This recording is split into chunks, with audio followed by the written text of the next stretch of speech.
Em busca da verdade, capítulo 1. O ser humano e sua totalidade.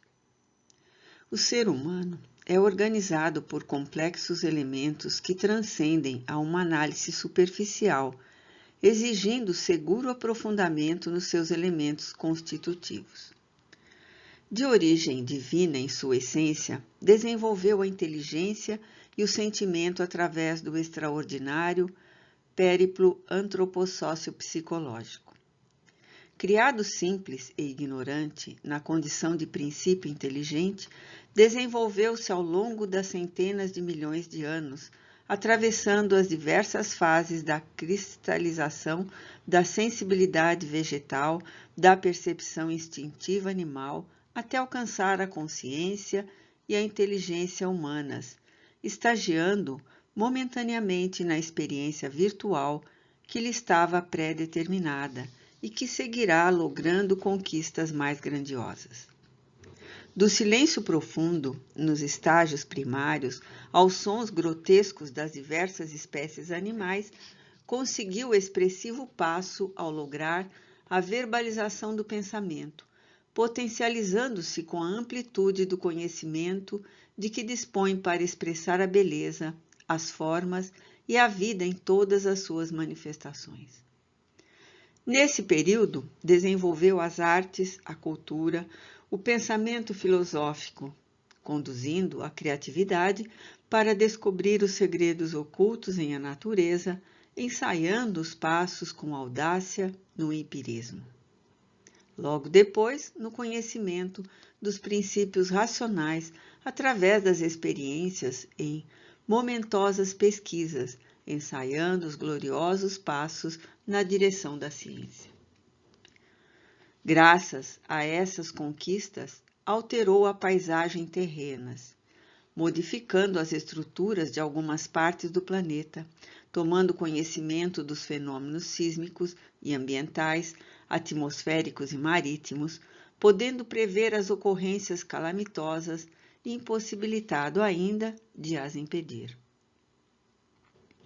Grandes níveis de aquisições foram alcançados no combate às enfermidades, especialmente aquelas de natureza pandêmica, tropicais, infectocontagiosas, algumas degenerativas, aos transtornos comportamentais e psíquicos, melhorando a longevidade do ser humano com favoráveis condições de vida.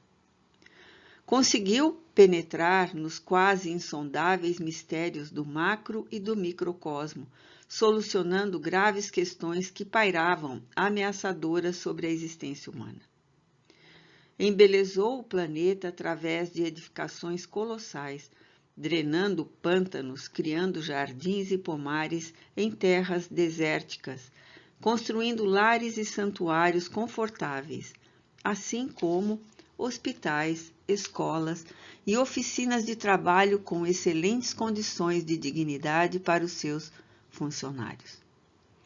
Graças à tecnologia que também descobriu e aprimorou, produziu veículos que transitam em altas velocidades, cortando estradas terrestres e espaciais, oceânicas e submarinas, favorecendo a comunicação por intermédio de instrumentos de alta e eficiente precisão, que favorecem o conforto e dão alegria, proporcionando espetáculos de arte e de ciência ao alcance de milhões de indivíduos.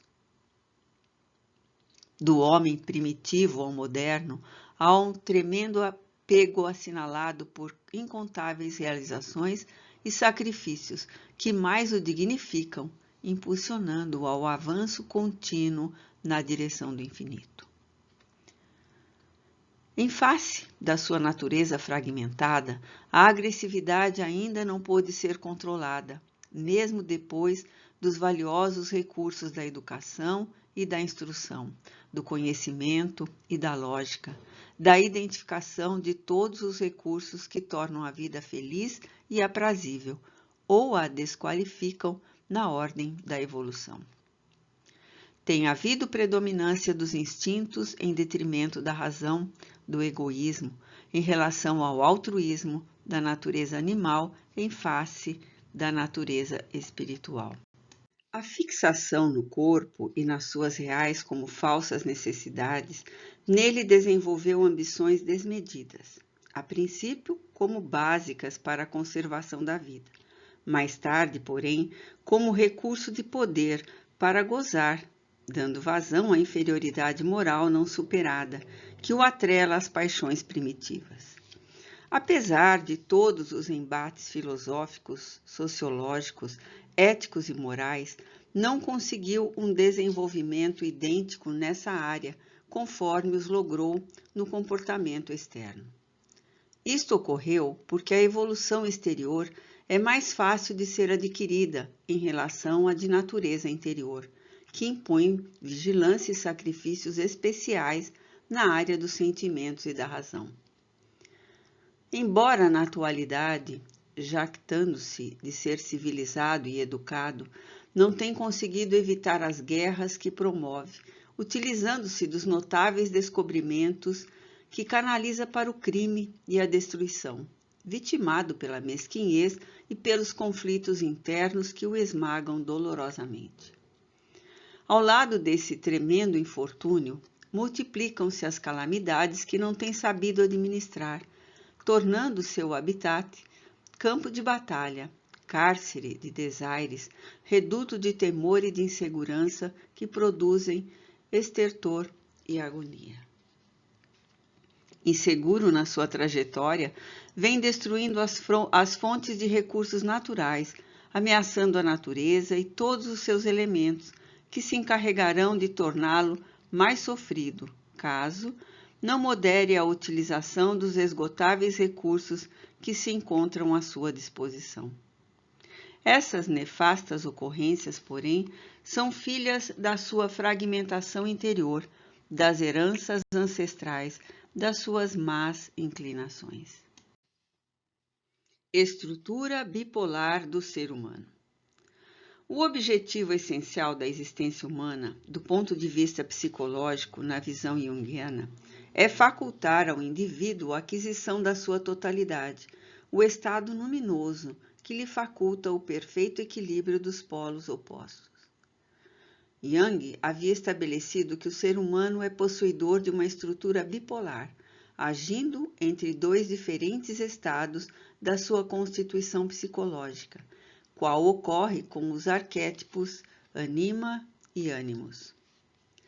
Toda vez que lhe ocorre uma aspiração, o polo oposto insurge-se, levando-o ao outro lado da questão.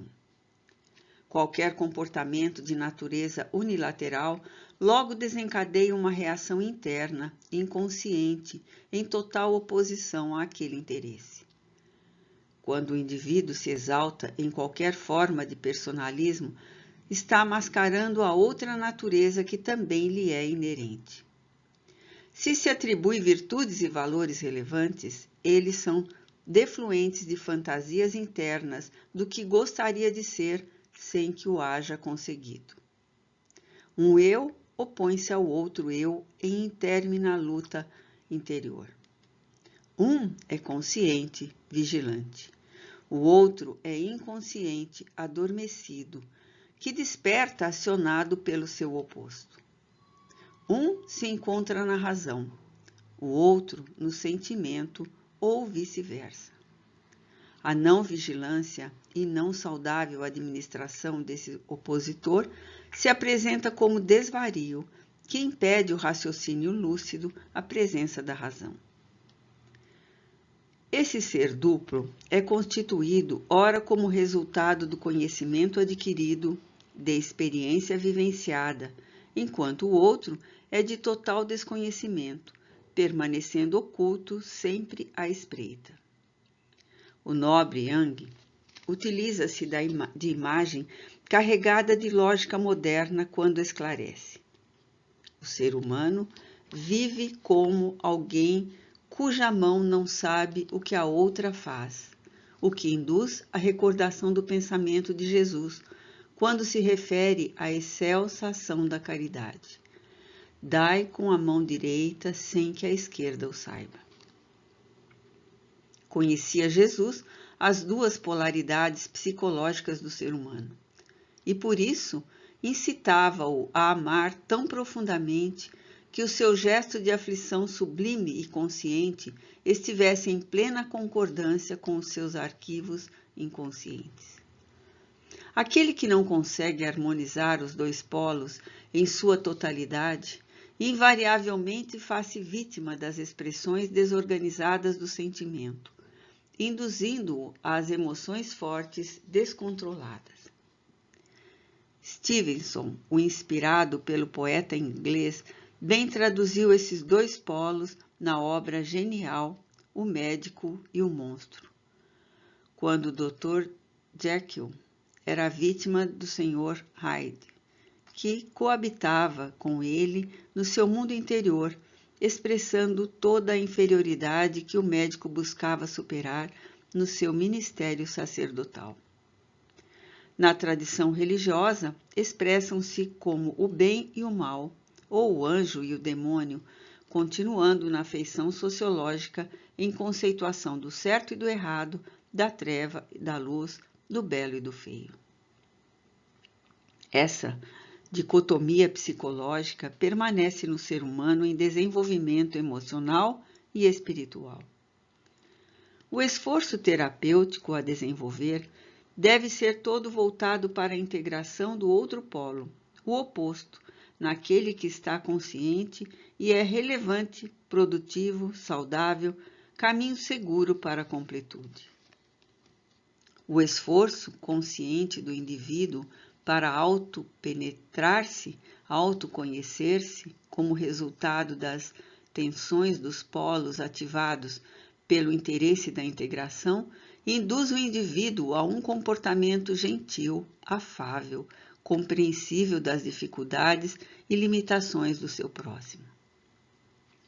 Enquanto, porém, permanece essa dissociação, essa fragmentação, esse desconhecimento da consciência, invariavelmente se tomba na cisão da personalidade, da qual irrompem os transtornos neuróticos que atormentam, aumentando a distância entre os atos conscientes e os inconscientes. Jung sugere os símbolos como representações dos conflitos que se estabelecem nas oposições dos mesmos, encarregados de os unir e formar apenas uma realidade, como se observava na cruz, cujos braços têm o seu ponto de segurança no centro, em que se encontra a haste vertical com a horizontal, representando a segurança, a unidade daqueles contrários. Nesse sentido, o emérito mestre suíço recorre ao comportamento do cristão na sua rendição à divindade, sem esfacelar-se nela, mas tornando-se um eleito capaz de conduzir o próprio fardo à própria cruz.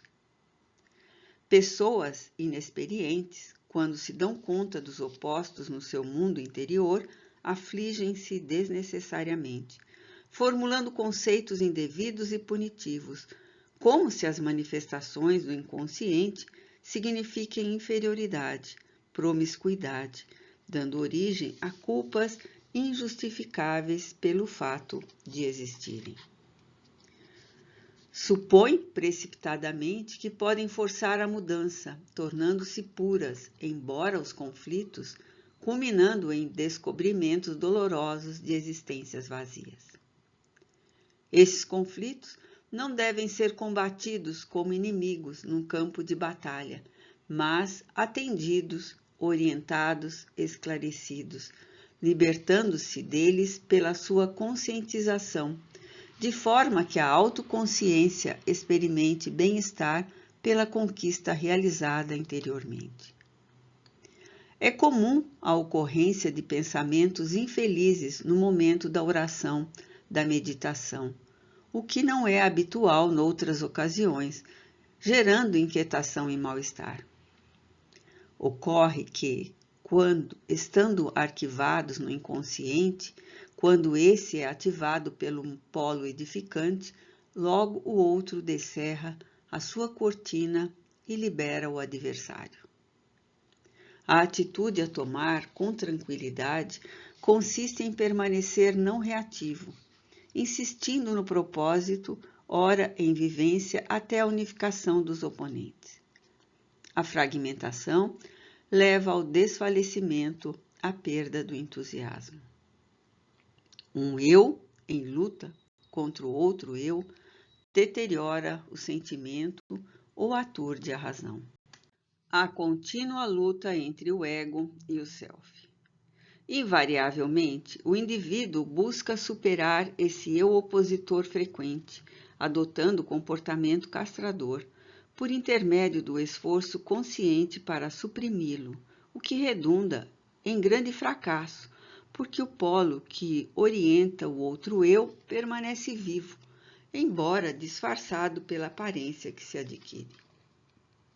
Não são poucos os indivíduos que se refugiam em ideais, especialmente nas doutrinas religiosas, como evasão da realidade, adotando comportamentos nobres, no entanto, mascaradores dos seus conflitos, como, por exemplo, quando na adoção de condutas violadoras das funções orgânicas, especialmente as genésicas, liberando, embora inconscientemente, a sexualidade nos abraços e beijos fraternais.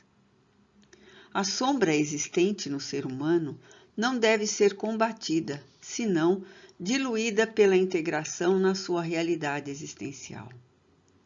Ela desempenha, portanto, um papel fundamental no equilíbrio entre o ego e o self, no qual resulta a unificação também dos polos, quando se consegue a sua diluição. A cisão existente, defluente da fragmentação psicológica, deve avançar para a integração à unidade. O ego, no conceito freudiano, conforme bem o define o dicionário Aurélio, é a parte mais superficial do id, a qual, modificada por influência direta do mundo exterior, por meio dos sentidos e, em consequência, tornada consciente, tem por funções a comprovação da realidade e a aceitação, mediante seleção e controle de parte dos desejos e exigências procedentes dos impulsos que emanam do id. Nele se encontram, portanto, os impositivos dos instintos que se derivam do princípio do prazer e pela compulsão ao desejo.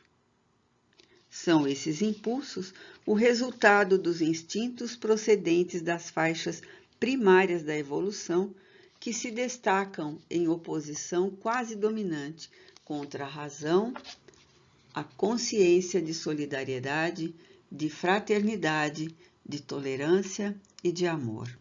Dominador, o ego mascara-se no personalismo, em que se refugiam as heranças grosseiras que levam o indivíduo à prepotência, à dominação dos outros, em face da dificuldade de fazê-lo em relação a si mesmo, isso é, libertar-se da situação deplorável em que se encontra. A luta interna dos dois polos faz-se cruel, embora o ego aparente ignorá-la, mantendo uma superficial consciência do valor que se atribui, do poder que exterioriza, da condição com que se apresenta. Sendo o self o arquétipo básico da vida consciente, o princípio inteligente, ele é o somatório de todas as experiências evolutivas, sempre avançando na direção do estado luminoso. Nessa dissociação dos polos, muitas vezes pode parecer que o indivíduo, o grande esforço, conseguiu a integração até o momento em que se surpreende com o terror da cisão inesperada, que o leva a um transtorno profundo.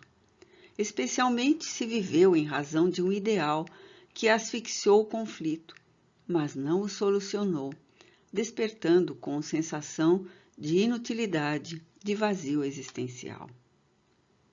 Sucede que o ego exige destaque, compensação, aplauso, embora nos conflitos entre razão e instinto, originando-se nele um tipo de sede de água do mar, que não é saciada por motivo óbvio.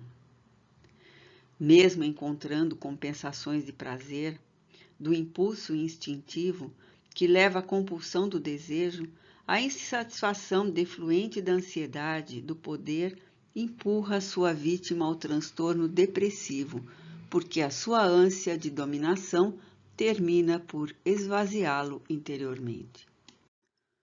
O mesmo ocorre na vida monástica, no período em que diminuem o entusiasmo e o egotismo no postulante ou no religioso, quando então é acometido pela melancolia que se agrava em afligente depressão, falsamente interpretada como interferência demoníaca, pelo fanatismo que ainda vige em muitos setores da fé espiritualista. Com alguma razão, Alfredo Adler referia que o instinto de dominação no indivíduo, quando não encontra compensação ou não se sente conhecido, reconhecido e aceito, foge, oculta-se na depressão, na qual expressa a agressividade, a violência. Nesse sentido, o paciente não tem problema, pois que o estado em que se encontra, de alguma forma, faz-lhe bem, tornando-se um problema para o grupamento social saudável, que busca manipular, dominando-o, tornando-se fator de preocupação para os outros. Conscientizar a sombra, diluindo-a mediante a sua assimilação, em vez de ignorá-la, constitui passo avançado para a perfeita identificação entre ego e self. Jung percebeu com clareza esses dois eus no indivíduo, que se podem explicar como resultantes do self, aquele que é bom e gentil, e do ego, que preserva o lado feroz, vulgar, licencioso, negativo.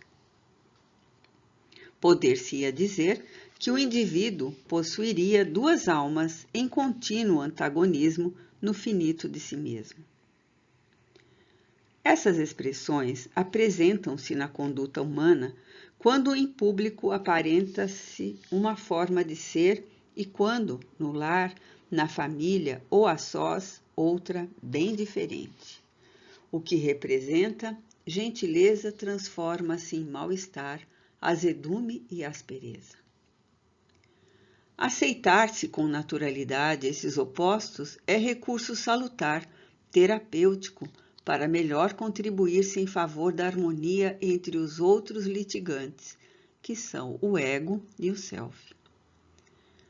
No comportamento social, não é necessário mascarar-se de qualidades que não se possuem, embora não se devam expor às aflições internas, os tormentos do polo negativo. Assumir-se a realidade do que se é, administrando pela educação, fonte geradora dos valores edificantes e enobrecedores, os impulsos do desejo e do prazer, transformando-os em emoções de bem-estar e alegria, saindo da área das sensações dominantes, constitui maneira eficiente para diminuir a luta existente entre os dois arquétipos básicos da vida humana.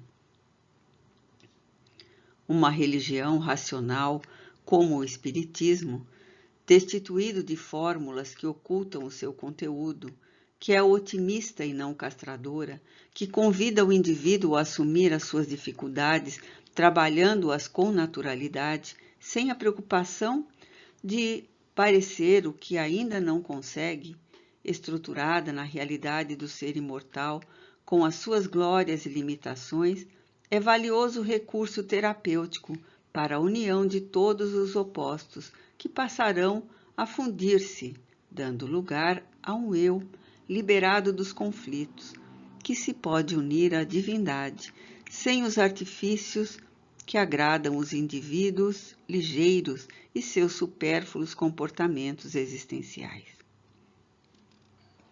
A luta, portanto, existente entre o ego e o self é saudável, por significar atividade contínua no processo de crescimento, e não postura estática, amorfa, que representa uma quase morte psicológica do ser existencial.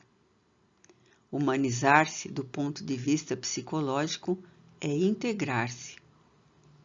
Jesus Cristo foi peremptório, demonstrando a sua perfeita integração com o Pai quando enunciou: Eu e o Pai somos um, dando lugar à perfeita identificação entre ambos, aos comportamentos nobres, às propostas libertadoras, sem polos de oposição. Mais tarde, o apóstolo Paulo, superando as lutas entre o ego dominante e o self altruísta universal, proclamou: Já não sou eu quem vive, mas o Cristo que vive em mim. A sombra, que nunca teve existência em Jesus, por ser ele a luz do mundo, e a que existia em Paulo, por fim, iluminou-se, diluindo-se no amor. A aquisição da totalidade. Quando se conquista uma floresta densa, o primeiro movimento é o de abrir-se clareiras na sua escuridão e densidade, a fim de que entre a luz e haja espaço para a edificação do que transformará em posto avançado de serviço e de repouso. O inconsciente é uma floresta densa, a parte submersa de um iceberg, flutuando sobre as águas tumultuadas da existência física. A grande maioria dos atos e comportamentos humanos, na sua expressão mais volumosa, procede do inconsciente, sem a interferência da consciência lúcida. No inconsciente coletivo, encontram-se arquivados toda a história da humanidade, os diferentes períodos vivenciados, abrindo pequeno espaço ao inconsciente individual, encarregado dos registros atuais, desde a concepção até a atualidade. Há profunda sensatez e veracidade na informação, considerando-se que o self se estruturou ao longo das sucessivas reencarnações, por onde esse princípio inteligente desdobrou os conteúdos adormecidos em germe, seu Deus interno, até o momento da consciência. As impressões que dizem respeito às memórias coletivas nesse grandioso inconsciente têm procedência porque se referem às vivências individuais ou às informações transmitidas pelos contemporâneos ou ascendentes que as viveram. Para que haja uma real integração desses arquétipos predominantes em o ser humano, torna-se indispensável o amor a si mesmo, conforme a recomendação do sublime psicoterapeuta Jesus Cristo. Ele sabia da existência da sombra individual e coletiva que aturdia o ser humano. Na sua proposta psicoterapêutica, através do amor, ele destacou aquele de natureza pessoal a si mesmo, em razão dos escamoteamentos, quando se procura amar ao próximo, impossibilitado daquele que é devido a si mesmo, o self. Essa é uma artimanha da sombra, disfarçando o transtorno da indiferença ou animosidade contra o próprio ser, dos conflitos perturbadores no íntimo, em fuga espetacular para a valorização do outro com desprezo pelos seus sentimentos, suas conquistas e seus prejuízos. Quando o indivíduo não se ama, certamente apaixona-se, deslumbra-se, admira o outro a quem diz amar. Até a convivência demonstrar que se tratou apenas de uma explosão sentimental, sem profundidade nem significado. Não são poucos aqueles que afirmam amar, para logo apresentar-se decepcionados por haverem constatado que o outro lhes é semelhante, portador também dos polos opostos, atrelado a dificuldades e limites, que o dito afetuoso gostaria que ele não tivesse, esperando compensações pelas próprias fraquezas. O amor a si mesmo deve centralizar-se no autorrespeito e na autoconsideração que cada um se merece, identificando a sua sombra, que é familiar aos demais, aceitando-a e diluindo-a na mirífica luz da amizade e da compreensão. Não se trata de ficar contra as imperfeições, a sombra interior, mas de identificá-la para mais reforçá-la, o que equivale a dizer conscientizar-se da sua existência e considerá-la parte da sua vida. Lutar contra a sombra representa proceder a um desgaste inútil de energia. Quando é identificada, a energia retorna à psique e, à medida que ela é integrada, mais vigor se apresenta no ser consciente. É necessário, portanto, uma atitude ativa e não passiva, porque essa passividade, essa anuência com a ignorância, nada fazendo para modificar-lhe a estrutura, alterando-a e dissolvendo-a, fomenta a violência de todo porte, que deságua entre os poderosos terrestres em guerras hediondas, espraiando a sombra coletiva da arbitrariedade e da prepotência. O bem e o mal têm a mesma origem na psique humana, resultando de experiências ancestrais que foram vividas pelo Self. Da mesma forma, a sombra, os antagonismos, podem e devem ser enfrentados através de diálogos com os opostos, que elucidam a sua finalidade e os seus gravames. Nos relacionamentos entre amigos e parceiros, sempre ocorre a fragmentação, na qual a duração dessa convivência é de curto prazo, mesmo quando se inicia com entusiasmo e ardor. De um para outro momento, alguém nota que a sua voz interior não apenas critica-o, lamentando a convivência, informando da sua indignidade ou inferioridade em relação ao outro, como também pelo surgimento de uma agressão ferina de apontamentos desagradáveis sobre o amigo ou parceiro. Tal ocorrência produz o comportamento exterior sem correspondente íntimo, dando lugar ao cansaço ou à indiferença, ou a uma forma de saturação emocional, destituindo o prazer que antes era aurido naquele convívio. Ninguém deve ignorar a voz interior, especialmente quando crítica ou mordaz, responsável por comentários depreciativos da própria pessoa ou de referência a outrem. Torna-se necessário o seu enfrentamento lúcido e natural, diluindo a tensão que se estabelece entre o consciente e o inconsciente.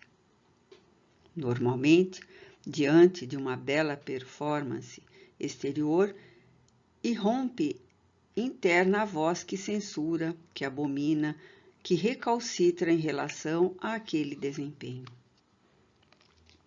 Essa tormentosa sombra imanente na psique faz parte do ego, à espera da valiosa contribuição do self libertador. Considere-se a existência da sombra como uma questão moral, não a ocultando através de sacrifícios, de sevícias e de autoflagelações para vencer o que se denominou como as tentações, porque tais comportamentos são pertinentes a ela mesma que, submetida por algum tempo, um dia irrompe em forma de desencanto ou de vulgaridade, a que se entregam aqueles que, longamente, impediram-na de manifestar-se, acreditando falsamente na vitória sobre ela. Devorar a sombra com integração lúcida na psique é também uma forma de diluí-la, incorporando-a ao conjunto, trabalhando pela unidade. Qualquer tipo de violência ou obstinação contrária mais a reforça, enquanto que toda expressão de amor e de humildade em relação a ela libera-a. Reconhecer-se imperfeito como realmente se é, portador de ulcerações e de cicatrizes morais, é um ato de humildade real, que se deve manter com dignidade, enquanto que divulgá-los, demonstrando simplicidade, é maneira de permanecer-se no estágio de dominação pela sombra, que somente mudou de expressão e de comportamento. Nada mais desagradável e mórbido do que a falsa humildade, aquela que exclui o indivíduo dos valores éticos elevados, que o subestima, expressando, disfarçadamente, presunção, diferenciação das demais pessoas. Jesus, que é inabordável psicologicamente, porque paira acima de todas as criaturas, como biótipo especial, jamais se subestimou ou adotou epítetos depreciativos para demonstrar humildade. Pelo contrário, sempre referiu-se como o enviado, o Messias, o Filho de Deus, a luz do mundo, o pão da vida, etc., demonstrando a sua autoconsciência. Entre a humildade e o exibicionismo permanece uma grande diferença. Muita aparência humilde torna-se ostentação disfarçada.